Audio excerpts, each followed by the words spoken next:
બિહારની રાજધાની પટનામાં પોલીસે બીપીએસસી ઉમેદવારો પર લાઠીચાર્જ કર્યો છે અને તેમને જેપી ગોલંબરથી દૂર કરવામાં આવ્યા છે. તેઓ તેમની માંગણીઓને લઈને છેલ્લા ઘણા દિવસોથી વિરોધ પ્રદર્શન કરી રહ્યા છે. તેઓ નીતિશ કુમાર સરકાર સાથે મંત્રણા કરવાના ઈરાદાથી ગાંધી મેદાનમાંથી બહાર આવ્યા હતા, પરંતુ વચ્ચે બેરિકેડ લગાવીને તેમને રોકવાનો પ્રયત્ન કરવામાં આવ્યો, પણ ઉમેદવારો અટક્યા નહીં અને બેરિકેડ તોડીને આગળ વધી ગયા. જ્યારે તેઓ આખરે જેપી ગોલંબર પહોંચ્યા હતા ત્યારે પોલીસે તેમના પર વોટર કેનનથી પાણીનો મારો ચલાવ્યો હતો.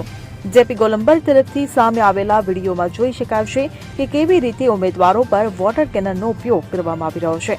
ત્યારે આ ઠંડીના વાતાવરણમાં તેઓ તેમની માંગણીઓને લઈને છેલ્લા ઘણા દિવસોથી વિરોધ પ્રદર્શન કરી રહ્યા છે. Bureau report CN24 news. હવે જુઓ દેશ દુનિયાની તમામ ખબરો તમારી આંગળીના ટેરવે.